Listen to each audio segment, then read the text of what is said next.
Bill Maher just turned on his own party again, and this time his warning could change everything. If Democrats ignore this, they might be heading straight for collapse. But before the whole left side of the country catches socialism fever, let's listen to the other big winner in last Tuesday's election, Virginia Governor-elect Abigail Spanberger, who, before the 24 election, said things like, if the party didn't shift to the center, we will get fucking torn apart. And we need to never use the word socialist or socialism ever again. Well, she was right, but they didn't listen. Typical, am I right, ladies? Bill Maher keeps turning his fire inward, and this time his aim is locked on New York's newly crowned mayor, Zohran Mamdani. Inside the Democratic Party, Mamdani is being hailed as the next shining star, praised by nearly every progressive voice in the room.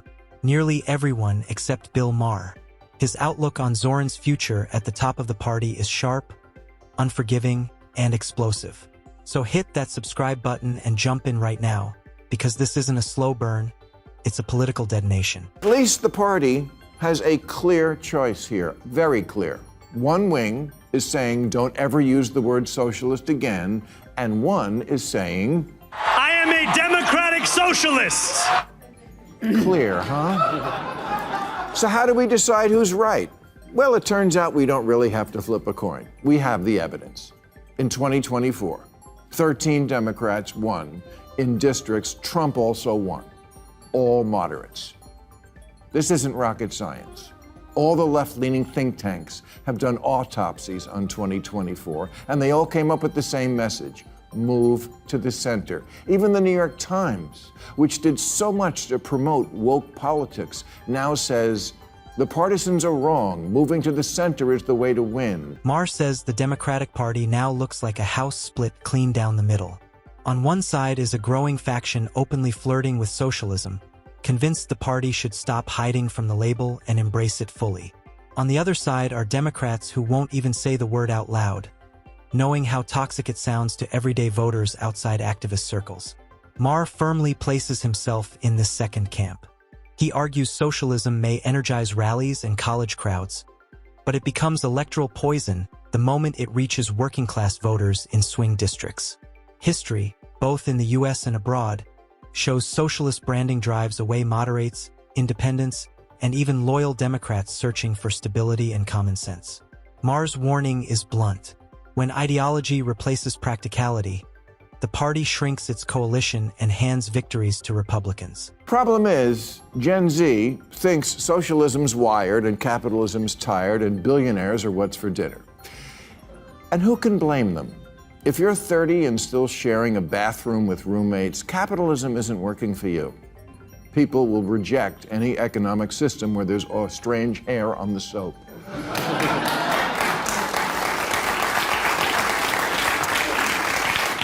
No one wants to be approaching middle age and still writing their name on food before they put it in the fridge.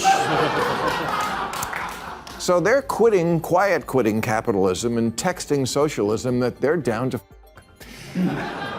Thing is, socialism will you, because socialism, to put it simply, just doesn't work and has never worked. Maher explains why socialism keeps attracting followers, and to him the reason is painfully simple.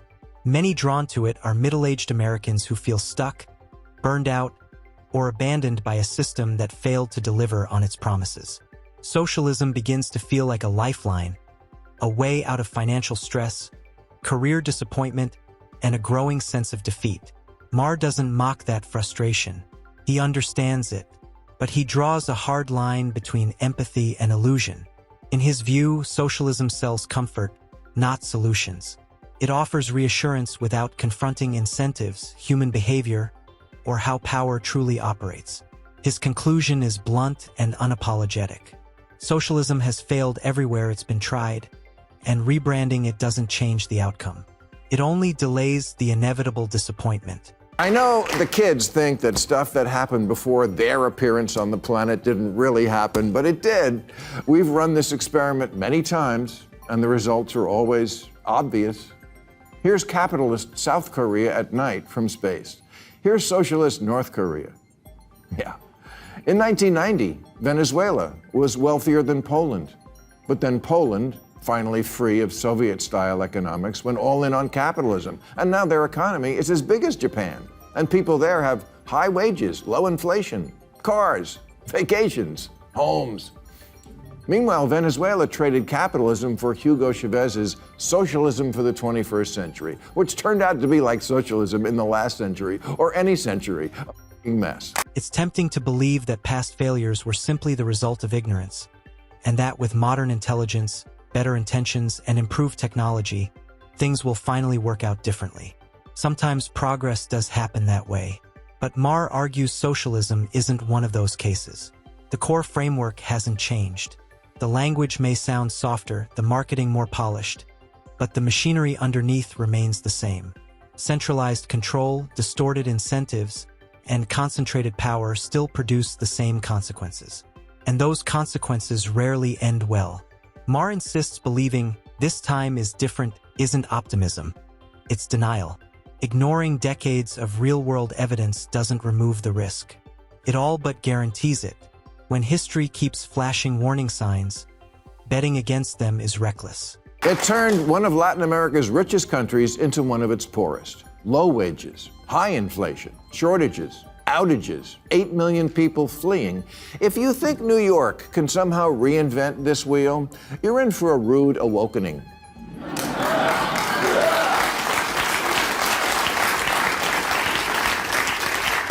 Zoran can't make your wishes come true. You're thinking of Zoltar. Maher predicts that if Mandani steers New York toward socialism, the city could become the next cautionary headline. The damage wouldn't hit overnight, but it would follow a familiar script. Wages would stagnate as businesses slow investment or leave altogether. Job opportunities would narrow. Infrastructure already under strain would deteriorate further. Unreliable power, crumbling roads, public services that cost more while delivering less.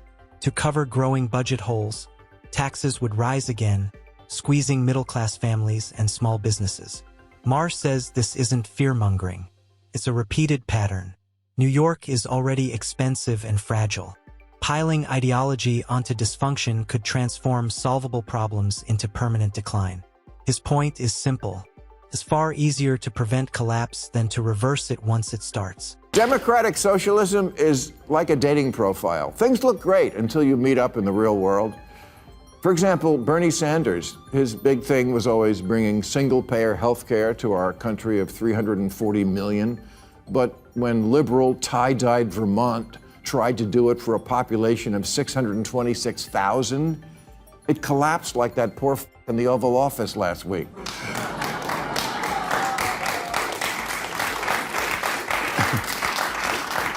Bernie, AOC, Mandani are not Democrats. They'll be the first to tell you that. They're democratic socialists, and that's a very different thing, and I don't think people know that yet. Maher points to what he calls a textbook example of socialism's repeated failure: Bernie Sanders' push for single-payer healthcare.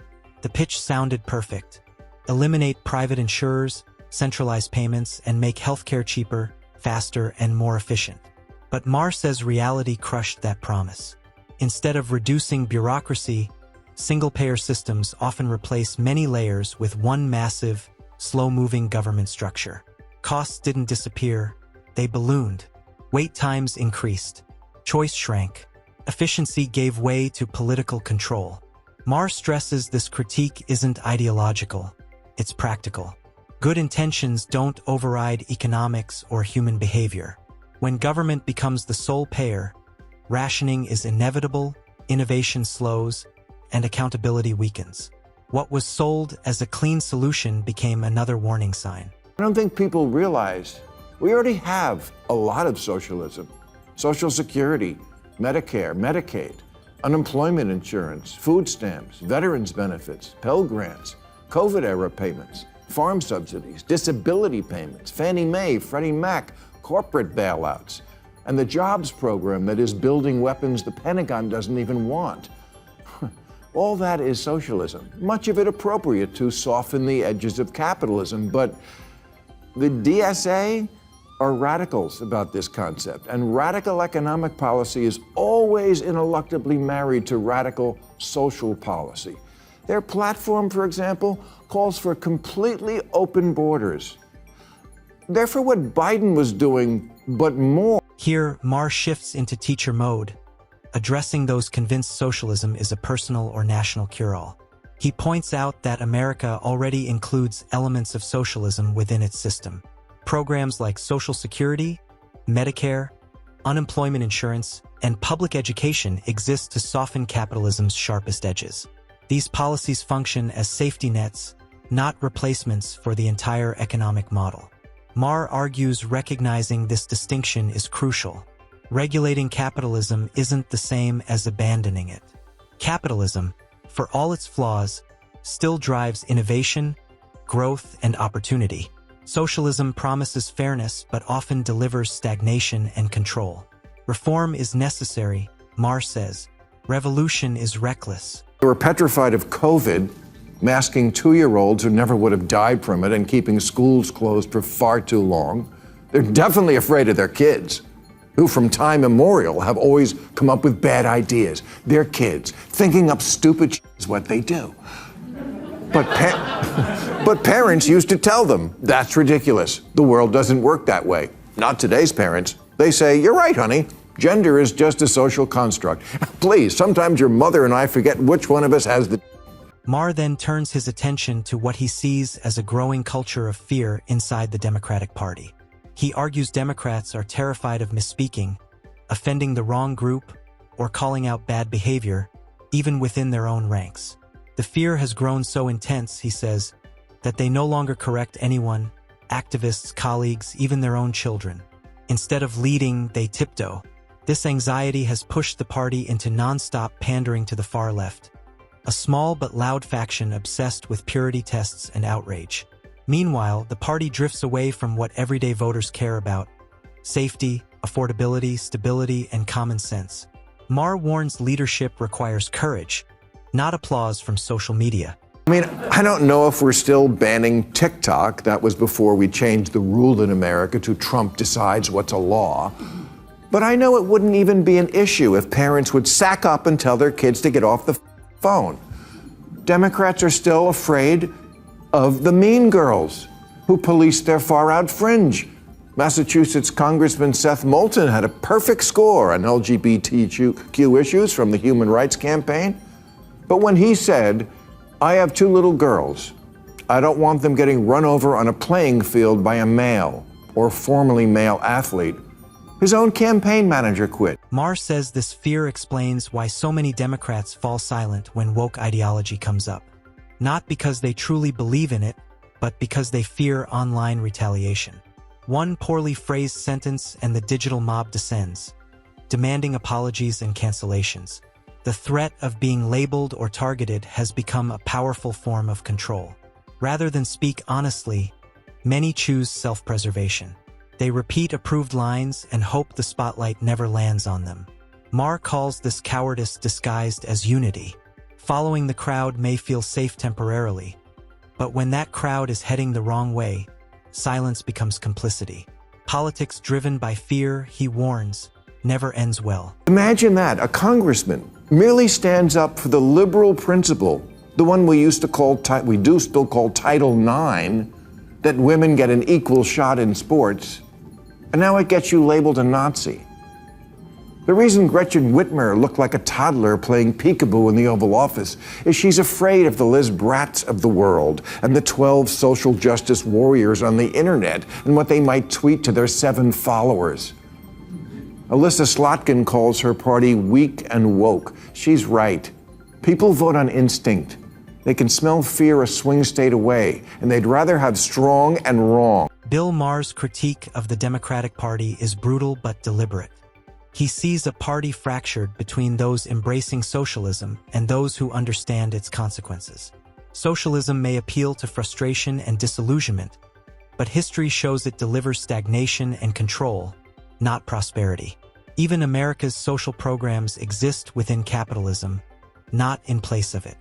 Beyond ideology, Maher exposes a party ruled by fear, afraid to speak freely, afraid of backlash, and increasingly disconnected from everyday voters.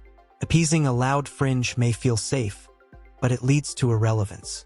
Maher's warning is clear. Without courage, pragmatism, and respect for history, Democrats risk losing elections and their identity. That's today's breakdown. If you enjoyed it, hit like and subscribe for more. Thanks for watching.